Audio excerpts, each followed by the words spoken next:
Hello. Here is a review of Reus 2 and a gameplay video that I hope will be informative.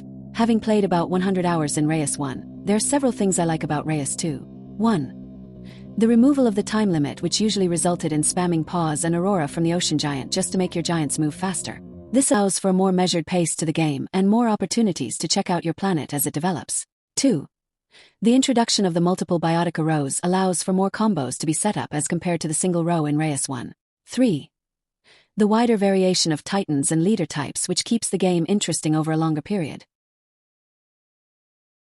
First off, let's talk about the leaders that I considered for this strategy. The best leaders at the moment in my opinion are the Huntress and the Diplomat. 1. Their aspects provide a flat resource bonus as compared to the rest that give a percentage bonus to target biotica. 2. On a level 1 or 2 biotica, it is not worthwhile to place scaling aspects on them due to the low yield. 3. The Huntress and the Diplomat aspects both provide food, which is a more important resource early on. Food is used to generate more leader aspects, to purchase new settlers and crust expansions. For me, the Diplomat, even after the recent nerf, is slightly better than the Huntress due to the flexibility of her ability, which is to cause all Apex Biotica to produce bonus resources of all 3 types based on completed city projects. Apex Biotica are the primary choices that appear as part of your Biotica draft, and often cost biodiversity to place. More often than not, you will be short of a few points in a particular area to get to the next era rank. The Diplomat aspect helps to push you over the top as compared to the Huntress that only provides food. Here's a brief rundown of what I feel is one of the higher scoring strategies on Titan difficulty. I made a few mistakes in terms of placements of biotica and aspects, so this is by no means perfect. I will not be going through every decision but will insert remarks if there is something significant to be highlighted. The overarching strategy of this playthrough is to maximize the bonuses provided by city projects in Era 1 and 2. This should unlock Age of Horror, Pollution Planet and Solar Punk in Era 3. Whether you get access to Space Race will depend on your level of tech. As a side note, it would be interesting if there was an Era 3 version of the Castles and Knights scenario like a World War. In the prologue in Era 1, we will work with fruits, seafood and gems, with 4 cats thrown into the mix. I am using the forest, ocean and mountain titans for this. Start by placing your Diplomat on a forest biome further inland. You will want to reserve your ocean tiles for the Huntress, Pirate Queen or Sage. In terms of action economy, Fruit Biotica are probably the most efficient by far. This is because for 20 Eons or 4 Biotica placements, you will fully enable the bonuses for Fruit Picker and farms in the Neolithic Revolution. Here I have selected the merchant who will be the leader to exploit gems. Gems are the easiest route to take for wealth due to the lapis lazuli, ruby and diamond biotica. Diamonds can generate more than 1,000 wealth when used with rubies. This will cover most of the wealth requirements for merchant projects. The alternative to the merchant would be the goddess, or as a last resort the pirate queen. If you get the pirate queen, huntress or sage, settle them next to your oceans. I will be speeding up and slowing down the video as and when needed for commentary.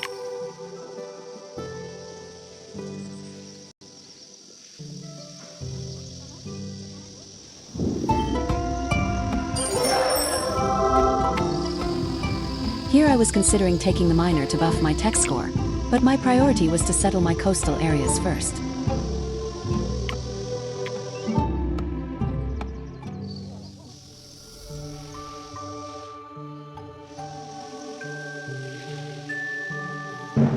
For the coastal cities, placing clownfish and sea anemone will get you the required wealth. Remember that to enable the Neolithic Revolution, you will need to have at least 2 cities with 3 population. You can achieve this by either placing herring, which you will need if you are taking the fishing route, or the tavern in Era 2. Placing the at least 1 sea anemone is important, as to clear the Neolithic era, you will need at least 5 distinct plants. The alternative would be to terraform the coastal settlements to forest biomes and place berries if you do not need the additional biodiversity that the desert plant provides for your gems. Your decisions, of course, should be influenced by the bonus tiles within the city borders. Remember that if you want to terraform plots into a new biome, the existing biotica will be removed unless they also belong to the new biome. This is a waste of Eons, so plan ahead.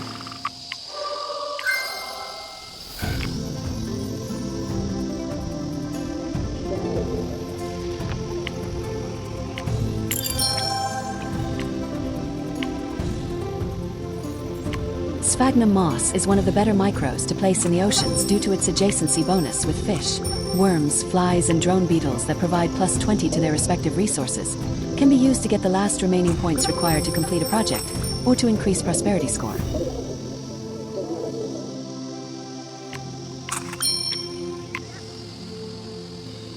Here I have selected the Huntress as I still have another ocean plot to settle. Oceans via the Big Four, tuna, marlin, shark and whale, can generate large amounts of wealth and food. Whales can generate more than 1,000 food plus additional resources from the Diplomat's Apex bonus. They work best with the Sage and a steakhouse. It is preferable to give tuna or whale to the Sage and the marlin or shark to the Huntress or Pirate Queen. The Neolithic Revolution creates a farm in 3 of your cities. This building is enabled by undergrowth biotica. This includes blueberries, bamboo as well as the basic desert plant. Your diplomat should already have at least 3 berry bushes, so make sure to check your city projects to confirm that it is providing the full bonus. Do this for your other cities as well. The natural choice for the merchant in this case would be any buildings that synergize with gems.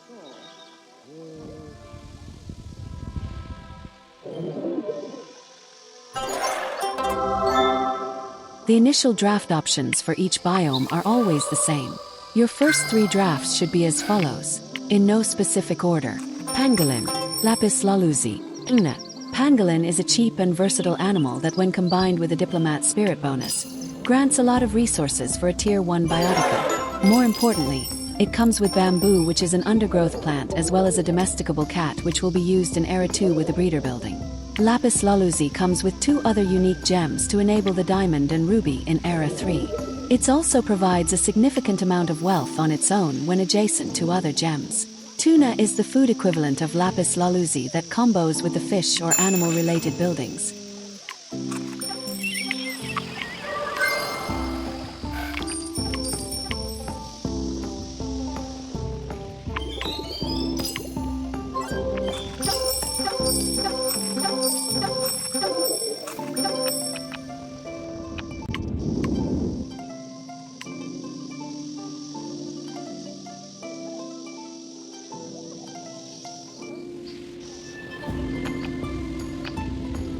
Here, I am setting up a second tuna tile for the second coastal town.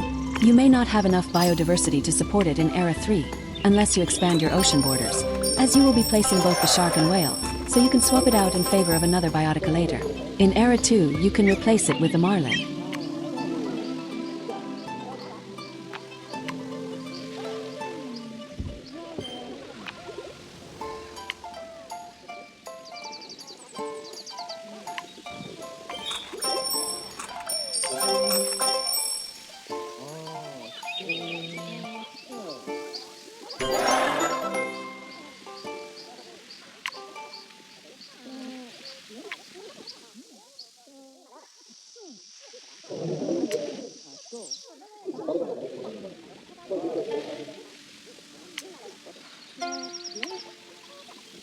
You should select your city inspiration or building based on scarcity of that resource type to the biome the city was founded on.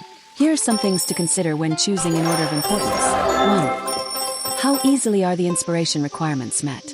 The less eons spent on meeting the requirements, the more you have available for fine-tuning the world to unlock other era scenarios. 2. Will you have to replace biotica or pivot to a new biotica type altogether as part of your overall strategy anyway?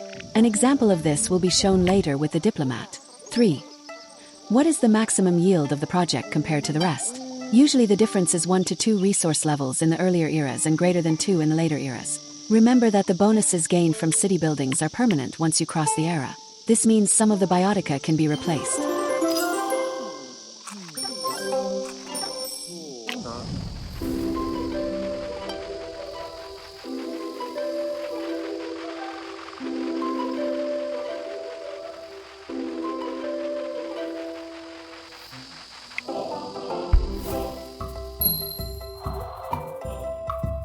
I selected the castles and knights scenario as I wanted to try something new.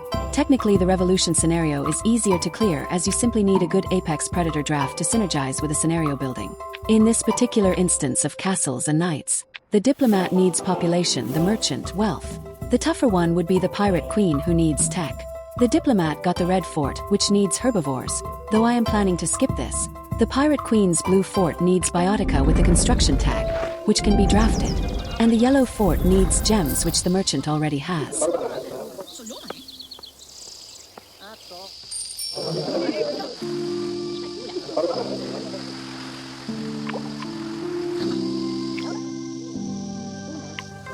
My choice of city inspiration for Era 2 for the diplomat was the animal breeder, which requires 4 domesticable animals. Here are the considerations for choosing it over the cake baker.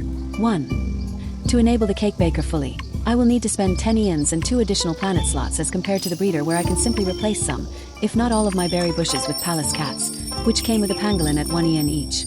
The saved slots can be used to place other biotica needed to clear the scenario. 2. In terms of overall resource movement, I lose 60 to 80 food from the activated berry bushes. However, I gain 75 to 100 gold from the activated palace cats. 3. The animal breeder generates a total of 300 resources, 100 of each, which is 60 more than the cake baker. 4. The breeder has the better resource type spread. Since the diplomat relies on overall prosperity and not a specific statistic, this inspiration serves her purpose better. My strategy would change if I could find a domesticable herbivore to further synergize with the Red Castle.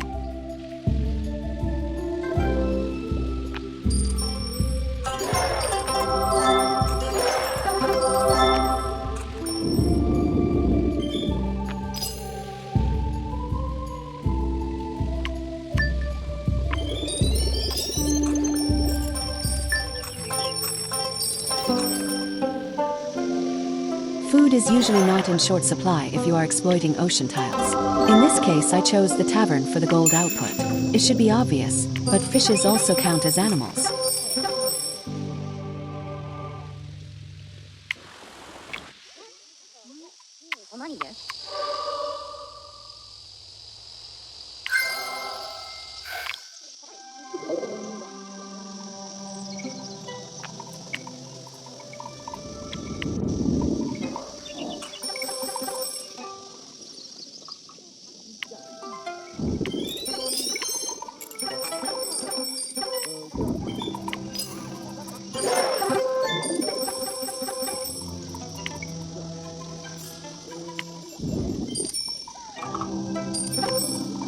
I took the amulet smith since I was already taking the gem route.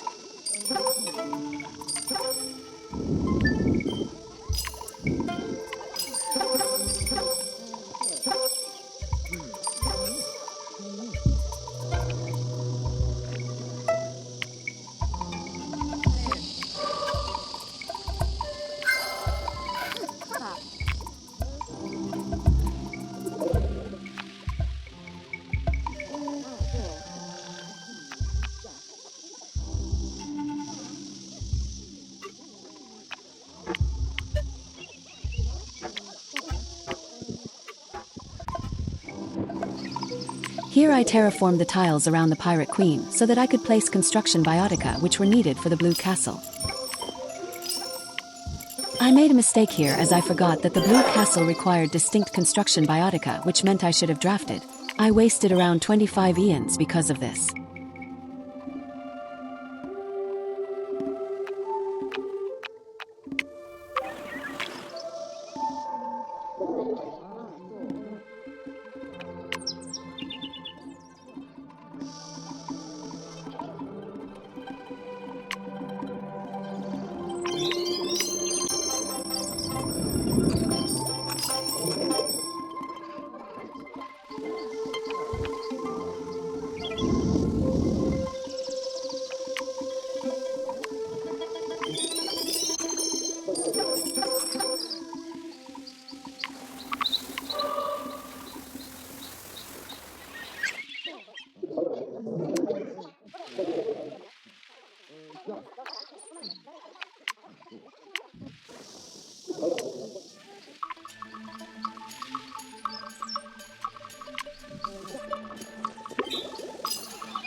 Because of my earlier mistake, I had to purchase Eons at the shop.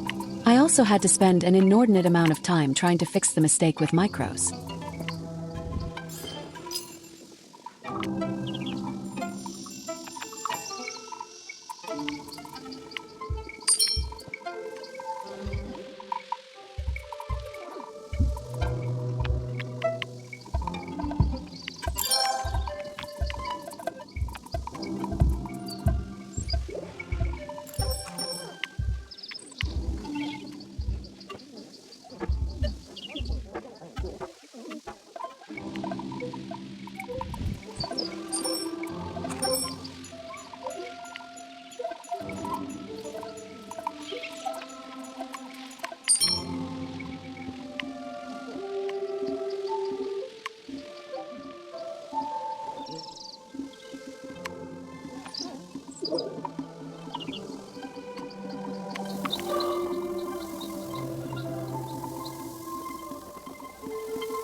I chose Solar Punk as I was trying to get my tech score up.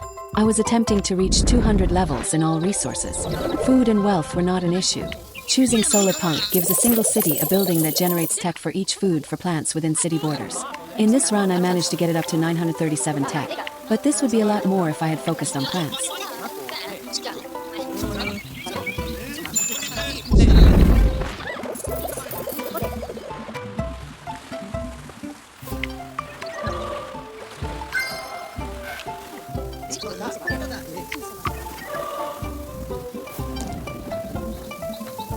I started drafting for the whale and shark to clear the city projects of my coastal settlements.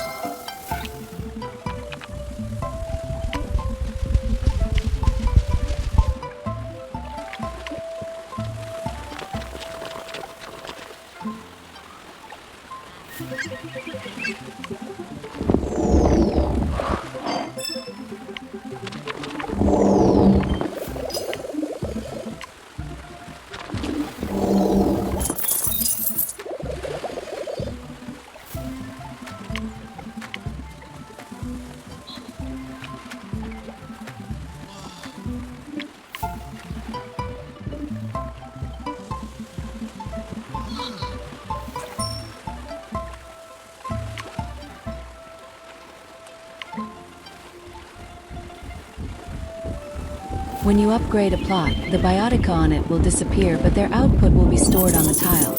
This is known as legacy biotica. Biodiversity can be stored through upgrading only if it is being granted by a biotica's raw yields or symbiosis with adjacent tiles. Bonus animal or supererbuster tiles in the deeps are one of the best in the game.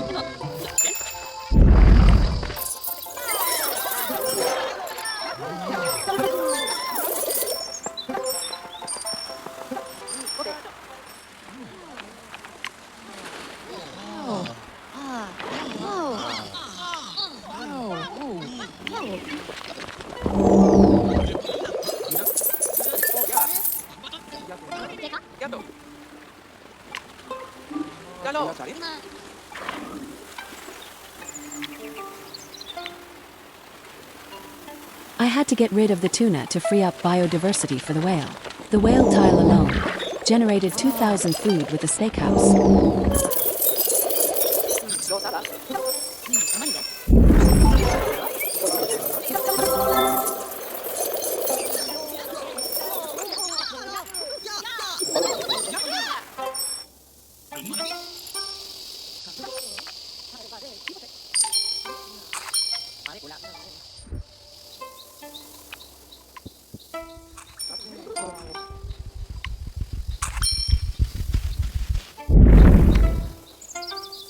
I chose the inventor as I needed tech. This is not shown here, but Fuel Biotica and the space race and power plant buildings are also a massive tech generator. The rest of the time spent after this was using up my resources on micros and additional tiles to pull my overall scores up. At this point, you should have no difficulty meeting the 3-star requirements for the solar punk scenario. As a final tip, try to maximize the use of your plot upgrades via mountains, as you will get 3-star tiles instead of just 2. This does not work in the ocean though. The sanctuary buff can also be used to create massive yields due to the additional micro slot on your best biotica.